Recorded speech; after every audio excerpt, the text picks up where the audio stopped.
There is a way of thinking that feels like a trap with no visible walls.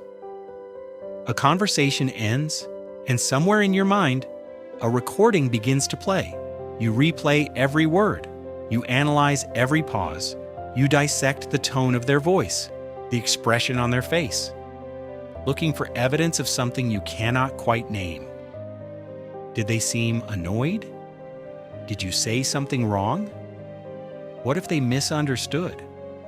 What if they thought less of you? This is the particular anguish of the overthinker. This is what happens when a mind cannot stop processing, when a simple exchange becomes a puzzle that must be solved, when silence becomes an invitation to revisit every syllable, searching for hidden meaning in the way someone said goodbye. The overthinker moves through conversations as though walking through a minefield. Every interaction is simultaneously important and dangerous.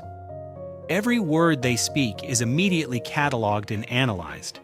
Every response from another person is scanned for rejection, judgment, or evidence of their own inadequacy. And yet, to the outside world, they may seem fine. They may seem thoughtful, careful, considerate. But inside, there is a mind that will not stop working. A nervous system that cannot settle. A voice that keeps asking, what if? What if they thought you were annoying? What if you failed?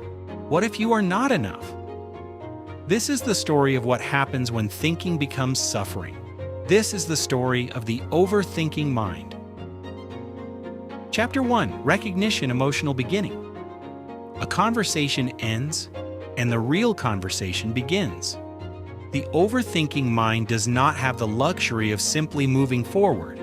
It must return to every moment. It must examine. It must search for what was missed, what was unsaid, what was hiding beneath the surface of ordinary words. You said something. You think it was fine. But now, alone, the recording plays. What if that sounded wrong? What if they interpreted it differently than you intended? What if they are at home right now, thinking about that thing you said, judging you for it? The overthinker is often someone who appears thoughtful, careful, considerate. They choose words deliberately. They are attuned to others' reactions. They seem like someone who has figured something out that other people have not. But this appearance of thoughtfulness is not actually thoughtfulness. It is hypervigilance. It is a nervous system that learned at some point that danger lives in the spaces between words, that safety requires constant analysis, that if you do not predict every possible negative outcome, it will surprise you. The overthinking mind generates scenarios, worst-case scenarios. What if they were insulted? What if you came across as arrogant? What if they wanted to say something but didn't? And now there is this thing left unspoken that will forever damage the relationship. The mind generates these scenarios not because they are likely, but because generating them creates a strange illusion of control. If you can imagine the disaster, maybe you can prevent it. If you can analyze every angle, maybe you can find the answer. Maybe you can find safety, but safety never arrives. There's always another angle, another interpretation, another way the conversation could have gone wrong. The overthinker is someone who has learned that their brain is a problem to be solved, and they solve it by thinking about it more. They think about the thinking, they analyze the analysis, they generate interpretations of their own interpretations, and they are exhausted. This exhaustion is not the kind that sleep fixes. This is mental exhaustion. This is the fatigue of a mind that never stops working. A mind that is always in conversation, even when no one else is present. A mind that takes a simple interaction and transforms it into a complex puzzle that must be solved. The overthinker often struggles in the moment of actual conversation because part of their mind is already analyzing what is happening. Part of their mind is predicting how the other person might react to what they are about to say. Part of their mind is already replaying what was just said, looking for missed cues. So they are never fully present. They are always partially watching themselves, assessing how it is going, wondering if they are doing it right. And when the conversation ends, they go home and do what their brain has trained them to do. They replay, they analyze, they search for the thing they got wrong. Because in their mind, there is always something to get wrong. There is always something they should have said differently. This is the private suffering of the overthinker. This is what happens inside. While on the outside they appear composed, together, fine. Chapter 2. Root Cause Origins. Every overthinker has developed their thinking style for a reason. Some learn to overthink because their home was unpredictable. A parent with mood swings. A situation where you had to be vigilant, always assessing the emotional temperature, always preparing for the next explosion. These children learned that safety comes through anticipation. They learned that if you can predict what will happen, you can protect yourself. And now, as adults, they apply this logic to every interaction. If they can analyze every possible outcome, maybe they can avoid the pain. Some learned to overthink because they grew up with a critical voice. A parent or caregiver who pointed out mistakes, who made them feel like they were never quite good enough. These children learned that imperfection is dangerous, that one wrong move will be noticed and used against them. So they developed the habit of analyzing themselves constantly, trying to catch their own mistakes before someone else could, trying to be perfect before perfection could be demanded. Some learned to overthink because they experienced rejection or judgment. They said something and were laughed at. They made a mistake and were made to feel shame. And now, they analyze every interaction looking for the signs that this might happen again. They dissect conversations looking for evidence that they are being judged. They generate worst-case scenarios as a way of preparing for rejection before it arrives. And some learn to overthink simply because their minds work that way. They are naturally detail-oriented, they naturally analyze, they naturally consider multiple perspectives, but somewhere along the way, this natural tendency became pathological. It became a way of avoiding action, a way of staying safe through endless analysis, a way of trying to think their way out of situations that cannot be thought through. Perfectionism is almost always underneath overthinking. Perfectionism says you must be flawless. Any mistake is a failure. Any imperfection is evidence of your inadequacy. And the brain, in response, becomes hypervigilant. It scans for mistakes. It analyzes every detail. It tries to control outcomes through endless thinking, because in the perfectionistic mind, controlling outcomes through thinking feels like the only way to be safe. Anxiety is also underneath overthinking. Anxiety says something bad might happen. You cannot be sure it will not happen, so you must prepare. You must think about every possibility. You must generate every worst-case scenario so that if it happens, you will have been ready. The anxious mind uses overthinking as a kind of insurance policy. If I think about it enough, maybe I can prevent it from happening. But this is not how prevention works, and slowly, the overthinker learns that their thinking is not actually keeping them safe. It is just making them suffer. The root cause is always some form of learned hypervigilance, a nervous system that learned through experience that the world is dangerous, that people are judgmental, that mistakes are catastrophic, that safety requires constant monitoring, constant analysis, constant preparation. And now, even when the danger is gone, the nervous system continues operating as though it is still there. The mind continues thinking as though thinking will save it. Chapter 3. Scientific Psychological Explanation. Rumination is what researchers call a transdiagnostic process. This means it appears across many different mental health conditions. It is not unique to any one disorder. Rather, it is a way of thinking that contributes to the development and maintenance of anxiety, depression, obsessive-compulsive disorder, post-traumatic stress disorder, and eating disorders. Rumination is defined as repetitive, intrusive negative thinking. It is thinking that is difficult to disengage from. It feels unproductive, and yet the person cannot stop. The mind generates the same thoughts over and over, examining them from different angles, looking for answers that do not exist. Research shows that rumination is not just a symptom of depression or anxiety. It is actually a causal mechanism. Rumination predicts the onset of depression. It predicts the maintenance of depression. It acts as a mediator between risk factors and depression. This means that the way someone thinks actually contributes to whether they become depressed. Here's what happens in the brain of an overthinker. The brain is designed to be efficient, to solve problems, to move forward. But when a person is ruminating, the brain gets stuck. It is like a record player with a needle stuck in a groove. The same song plays over and over, the same thoughts cycle through. The same analysis generates no new information, and yet it continues. The parts of the brain involved in threat detection, the amygdala, become hyperactive. The parts involved in executive function, decision-making, planning, become less effective. The brain's natural desire for closure and completion becomes frustrated. It keeps trying to solve the problem through more thinking, but more thinking does not help. More thinking makes it worse. Studies show that induced rumination leads to poor problem solving. People who are ruminating actually solve problems worse than people who are not ruminating. This is because rumination is not true problem solving. It is mental chewing. It is thinking that goes nowhere.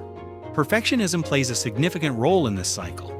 The perfectionist believes that if they just think hard enough, analyze carefully enough, plan thoroughly enough, they can prevent failure. So they ruminate, they analyze, they generate worst-case scenarios. But this does not increase their control, it decreases it. Because the energy spent ruminating is energy not spent on actual action. The time spent analyzing conversations is time not spent on living. The repetitive negative thinking also affects emotional processing.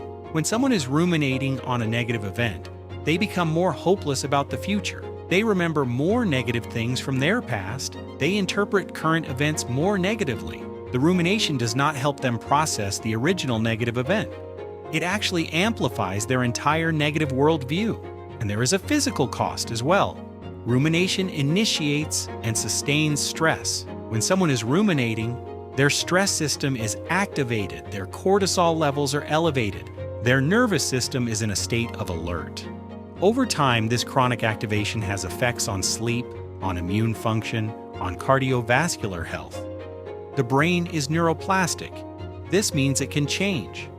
But it also means that the more someone ruminates, the more ingrained the rumination becomes. Neural pathways strengthen through repetition. The more the overthinker overthinks, the more automatic overthinking becomes. It becomes a habit, a reflex, a way of being. Chapter 4. Inner Conflict. Resistance. There is a profound contradiction at the heart of the overthinking mind. The overthinker believes that thinking will save them, that if they analyze carefully enough, they can prevent disaster, that their intelligence, their thoroughness, their ability to see problems before they happen is a form of protection. And yet this thinking is not protecting them, it is harming them. The overthinking mind is often a very intelligent mind, someone who can see nuances, who can consider multiple perspectives, who can anticipate problems. In the right context, these are valuable abilities. But applied to conversations, to relationships, to their own self-worth, they become a source of suffering. The overthinker often spends more time analyzing a conversation than they spent in the actual conversation. A 5-minute interaction becomes an hour of analysis.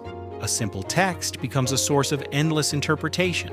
The actual lived moment has ended, but the mental repetition continues, as though the conversation is still happening, as though it is still being solved. There is also the perfectionism component.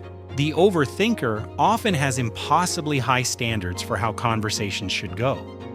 They should say exactly the right thing. They should read the other person's subtext perfectly.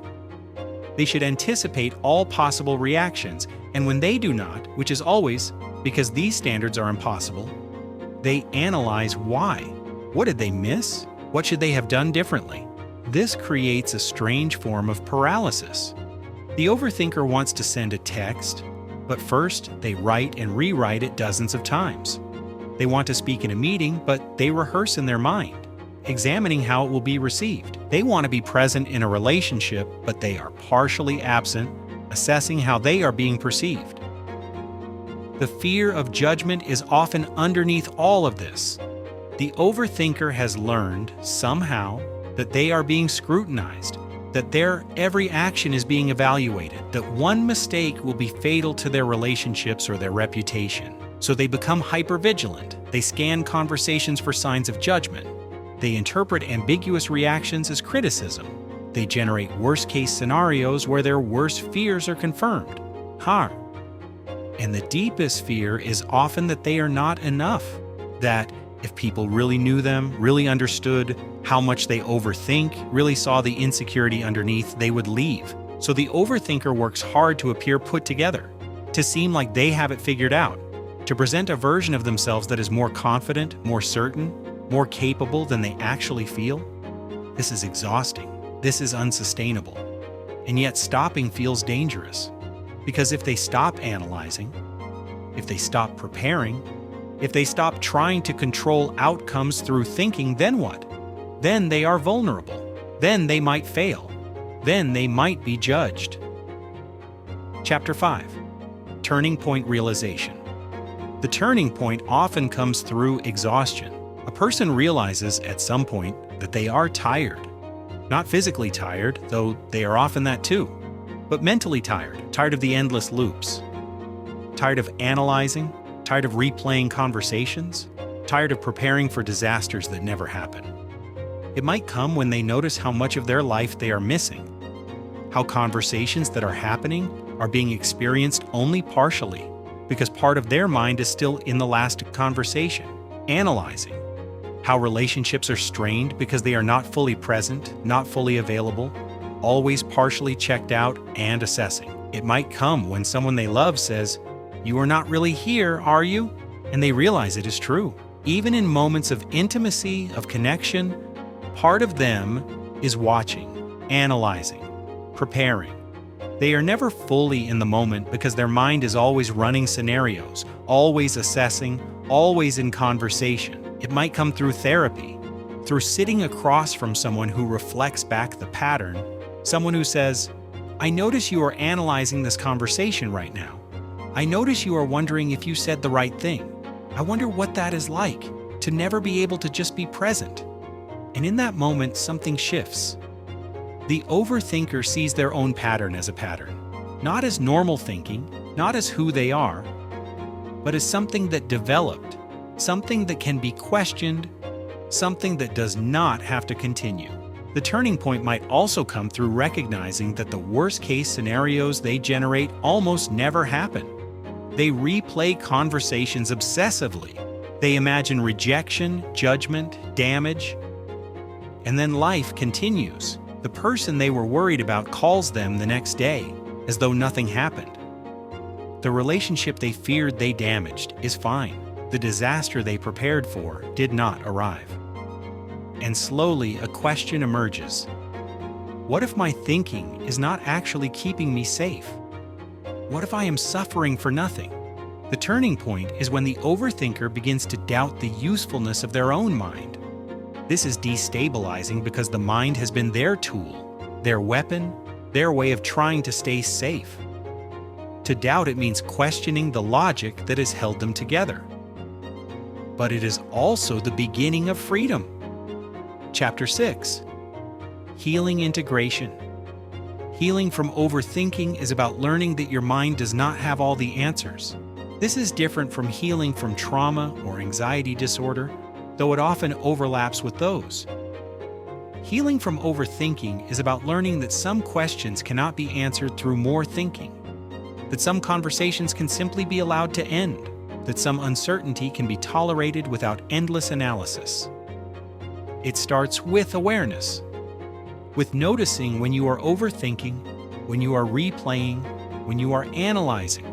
There is a moment, usually brief at first, where you become aware of what your mind is doing. And in that moment of awareness, there is a choice. You can continue the pattern, or you can interrupt it. Interrupting the pattern might look like a thought-stopping technique, When you notice yourself replaying a conversation, you might literally say, "Stop. The conversation is over." This is analysis serving no purpose. It sounds simple, but for a mind that has been in overdrive for years, it is revolutionary. It might look like mindfulness, learning to bring attention to the present moment, to notice what is actually happening right now, rather than what happened in the past or might happen in the future. The overthinker's mind is usually in the past or future. Bringing it to now is grounding. It is a way of saying, "I am safe."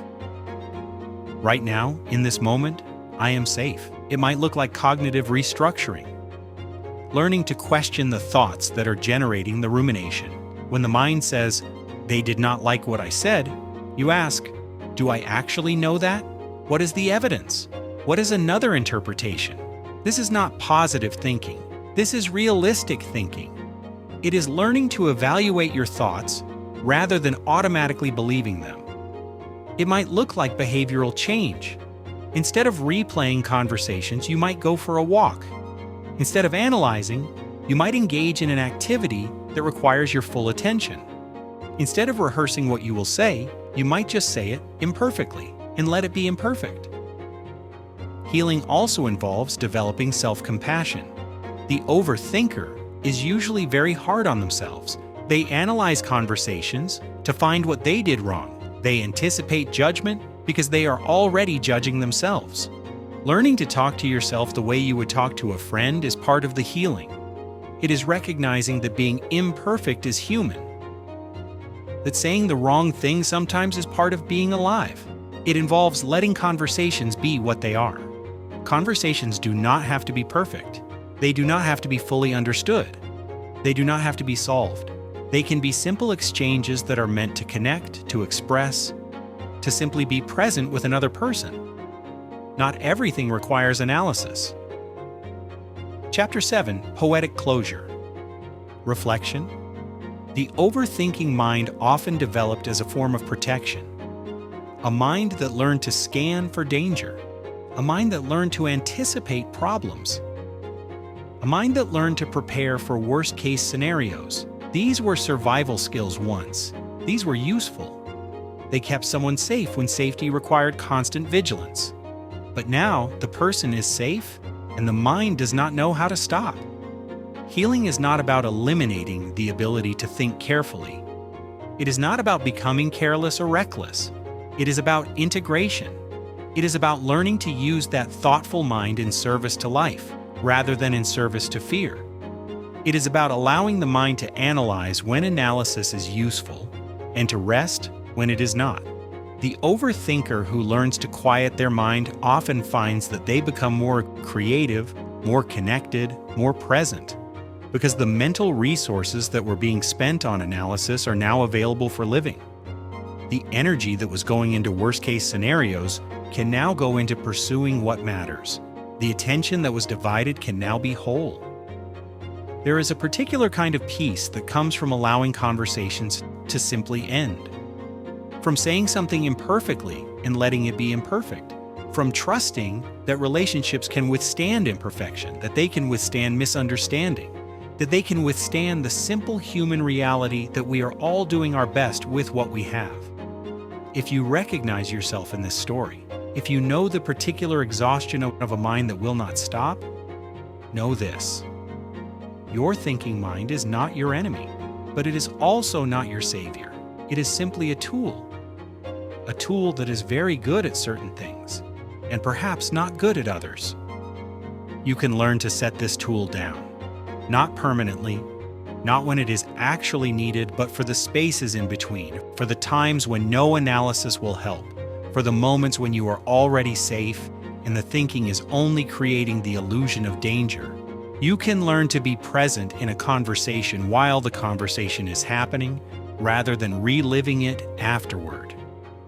You can learn to tolerate the uncertainty that comes with simply saying something and trusting that it will be okay. You can learn to exist in the gap between what you said and what someone understood, and to let that gap simply be. The overthinking mind becomes integrated when it is no longer fighting for safety. When it understands that safety is not something that has to be earned through perfect analysis. When it learns that some of the most important moments in life cannot be thought through, they can only be lived.